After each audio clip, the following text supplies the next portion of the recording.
welcome back to my channel. Today I actually wanted to have a little story time with you. I really enjoy watching those videos and I am so obsessed with all things spooky.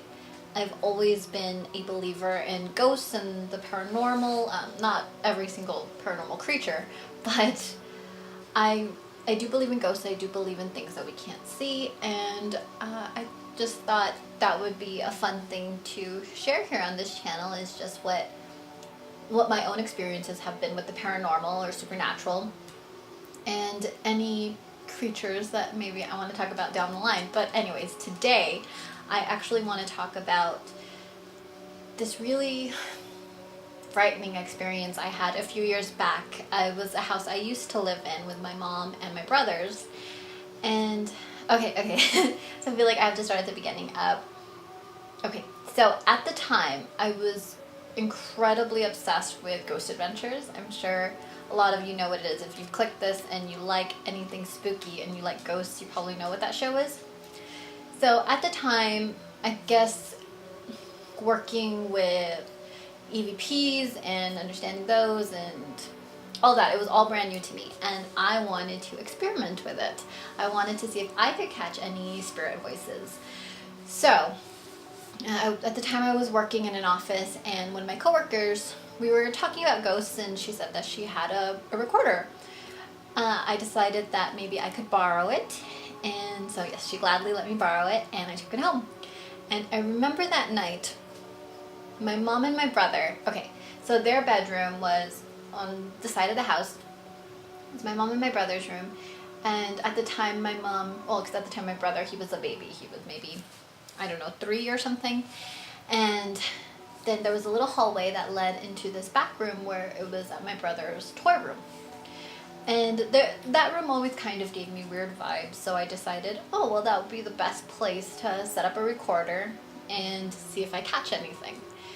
I was too chicken at the time to actually stay in the room and ask questions. I am not super fearful of those things, but fearful enough that I didn't want to be there in the dark. I was afraid, I guess, of what I would hear there in person. So I went over there. It was maybe 9 or 10 o'clock at night, and my other brother was on the opposite end of the house. That's where both of our rooms were. He was about, I want to say 12. I set up the voice recorder, and I just basically said to the recorder, if there are any spirits here in the room with me, go ahead and talk here. You're free to tell me anything you want to tell me. And now looking back at this, I know that you shouldn't mess with those things. You're opening a portal to that world. You're letting them in. But at the time, I was dumb, I was naive, I just thought it would be fun, interesting, what could happen? So I leave the recorder there, I go back to my room, I watch a show or something. I believe I left it running for about an hour or so. And then I come back. I didn't listen to anything on the recorder that night. And the next day, I actually sat there with my brother, and I didn't tell anybody that I was recording this, okay? That is important to note. I didn't tell anybody I was doing it. I think, no, I mean, except for the coworker that I borrowed the recorder from, but she couldn't come all the way to my house to do this. But anyways, yeah, I didn't tell anyone in my family that I was doing it. I'm sure my mom would have thrown a fit if she knew. So I think it was about halfway through the recording, I was listening to it, and suddenly I just hear this little boy's voice. And keep in mind, okay, my youngest brother is about 3, so he can talk, but I feel at that age, you know what a 3-year-old sounds like. You know the words that they can form. You know how the age that they sound. And my other brother is about 12 or 13, going through puberty, you know. So his voice it's very specific, and I know what their voices sound like. On this recording, it sounds like, on this recording, I hear this little boy's voice. Sounds maybe 7 or 8, and it sounded like if he just kind of leaned in to where the recorder was, and then he said, "Help."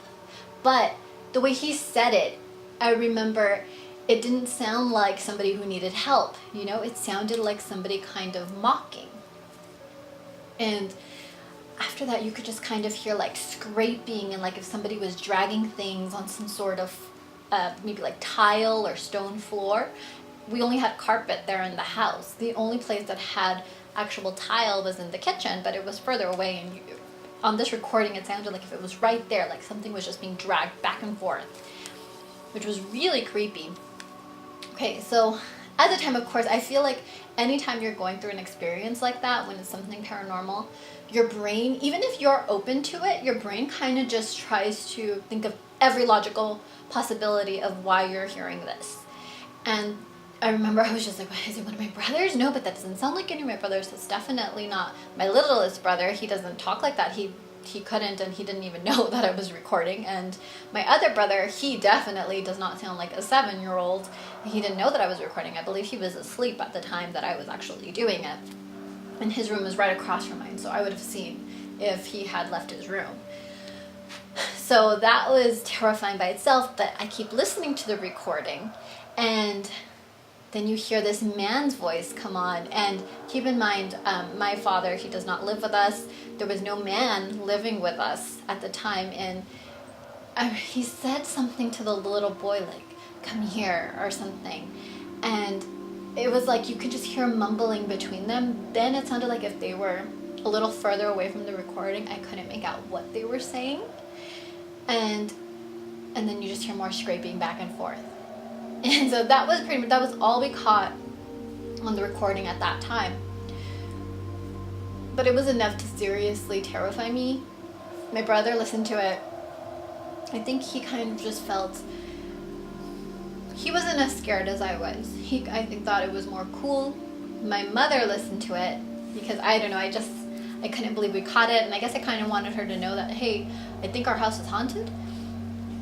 She was terrified. I remember when I put the headphones in her ear, and the second you hear the little boy say help, her eyes got so wide, and I remember her face, it just got white, pale, all the blood just drained from her face. I've never seen her that terrified. And my mom isn't somebody who scares easily. She is probably the person that, well, she's the person that got me into horror films and ghost stuff and all of that. So I was really surprised at how scared she was. And so at the time, I think I just thought it was kind of cool. Like, oh, I want to know more. I want to know what's happening. Who is this person? Like, you know, is our house haunted? What's happening here? So there was this kind of caretaker that would come to the house. At times he would fix things and stuff like that. And he'd been doing it at that house for quite a while. He kind of knew the history of it. He knew the past owners. So my mom, she asked him if anybody had died there. Were there any children that had died there or anything like that? And he just said, no, there's been nothing like that that's ever happened here. Everything has been, you know, I guess there hasn't been any deaths there that he knew of. So it was still kind of a mystery of who these people were, what the voices were. But after that, after I did the recording, it was like I let something out. Because before that, the house was really calm. The only reason I did the recording was just out of curiosity. It wasn't because I actually felt too much of a presence. I think I just thought that room was kind of spooky, so I wanted to record in there. But it wasn't necessarily that things were moving or I heard voices or anything. It was just kind of like a weird feeling or something. I don't know. So after that, though, it was kind of impossible to ignore the presence that was there. Things started happening, and it was terrifying. I think most of the things that happened were to my mom and my brother, my littlest brother. They saw more than I did. So my mom, she was closer to the room, so that might have also been what happened and why whatever it was that was in there that I let in was most attractive to her. But I remember one day she told me that my littlest brother, he had just like woken up terrified in bed. And he was really young then. I don't think he understood what happened. We definitely didn't let him listen to the recording. But he just like woke up straight in bed, and he told my mom that that he saw something there in the room. Like he woke her up and he said that there was like there was a man there. There was like a dark man there. And she said that she felt like if she saw something in there watching them. I don't know if it was just fear. You know, your mind plays tricks on you when you're scared. You see things in the dark. It's very easy to make figures out of the shadows and everything. So I don't know if that's what it was. But then she would hear things in the kitchen. The kitchen was it was closer to her room than it was to my brother's and my room on the other side of the house. So she said that she would hear a lot of banging in there. And at first she thought that it was just me or my brother going in there for like, I don't know, a midnight snack or something. And so she would hear like dishes moving around and like cabinets opening and closing. But when she'd go in there, there was nobody there.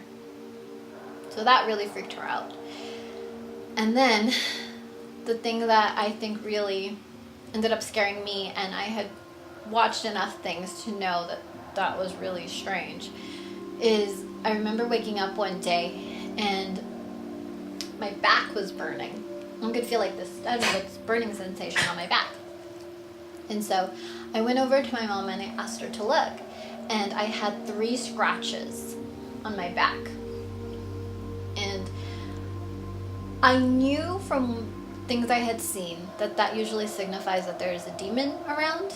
And that was when I was really scared, because all of my life, demons, that was the one thing that freaked me out. I wasn't scared. I was scared of a lot of things when I was little, but then I grew out of it and I kind of became desensitized to a lot of horror films or scary things.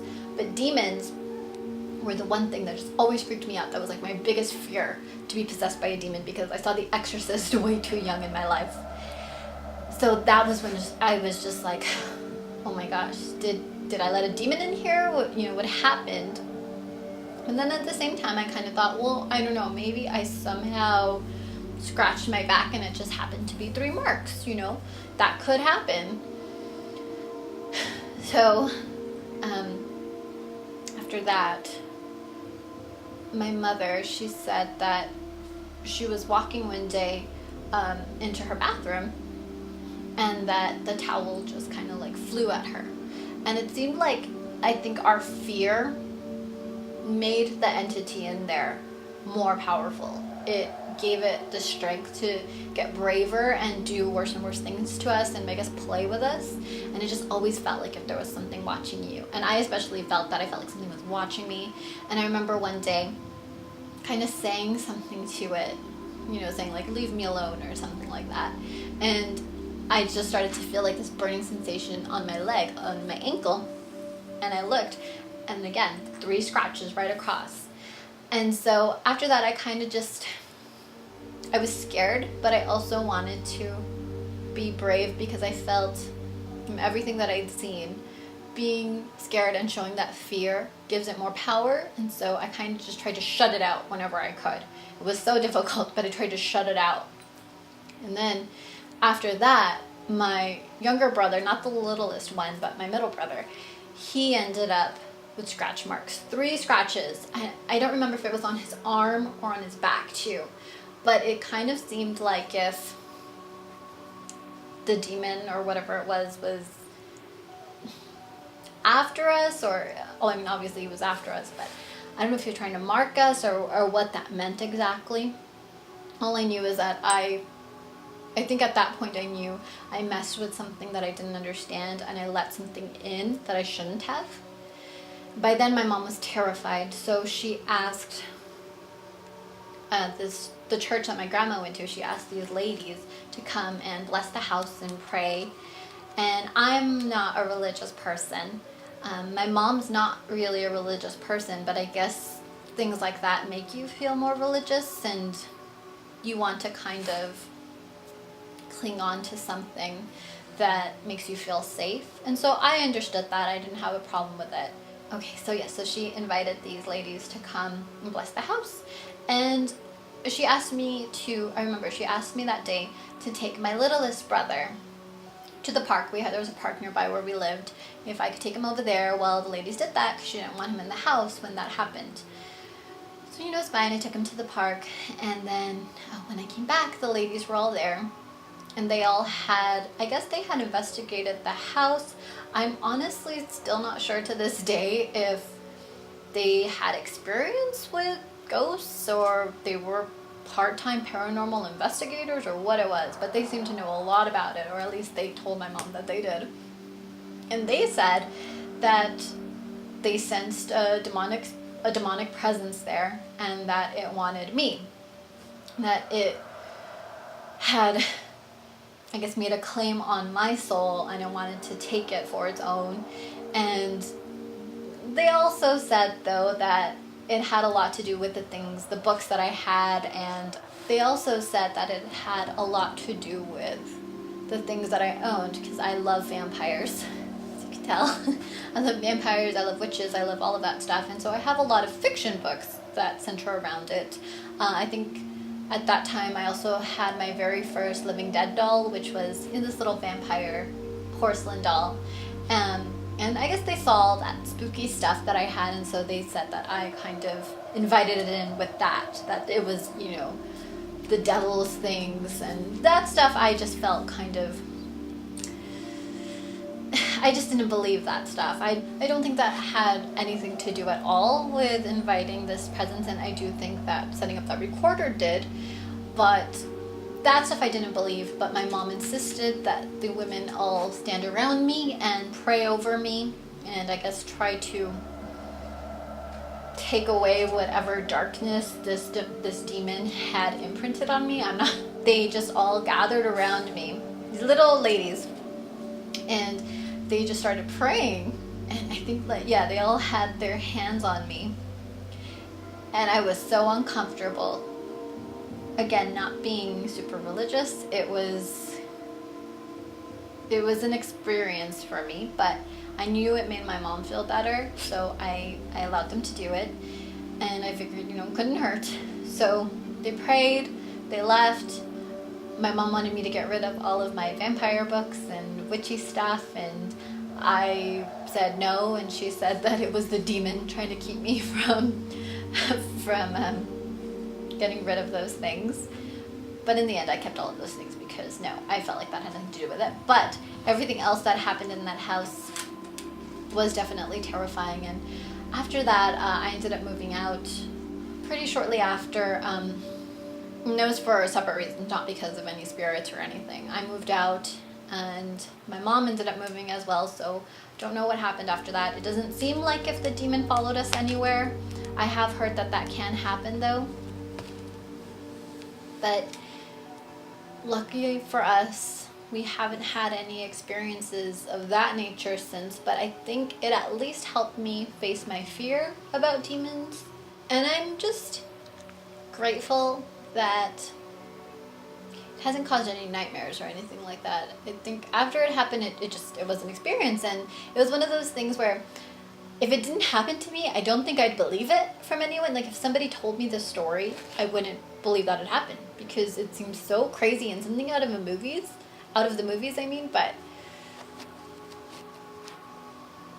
And even sometimes still, I look back at it and I try to explain things away and think of, like, well, no, maybe it could have been this, or maybe it could have been that, but just the feeling and the voices, like, there's nothing that can explain away those voices, you know? It couldn't have been any of my brothers. There's no man that lived with us. That's the part that's terrifying. And I wish that I still had that recording. I ended up having to give the recorder back to my coworker, and I remember at the time I didn't have a computer, so I had to give it to my boyfriend at the time, who put it onto his computer, and then we broke up, so I don't have that recording, but I wish I had taken that. That should have been like a rule of our breakup, that I take my ghost recording with me. But I don't know, that's my terrifying, demonic, haunted house story. I am thinking that maybe I can go on some ghost hunts. I don't really want to invite anything into my home here, but maybe I can go somewhere that's haunted at some point and go on a little ghost hunt. I still love ghosts, and I don't think that experience has put me off from going out to search for them or anything. I just know that you have to be a lot more careful and guard yourself more from anything. That is all for my story. I hope that you guys enjoyed my spooky story. Go ahead and like this video Leave a comment below with any scary stories that you've experienced, because I love reading about scary things. So yes, if you want to leave anything that's happened to you, please do. And please subscribe, because I do plan on doing more paranormal videos, ghost hunts, and just talking about spooky stories and maybe other things. I have other things in mind, so yeah, please do it. Thanks, bye.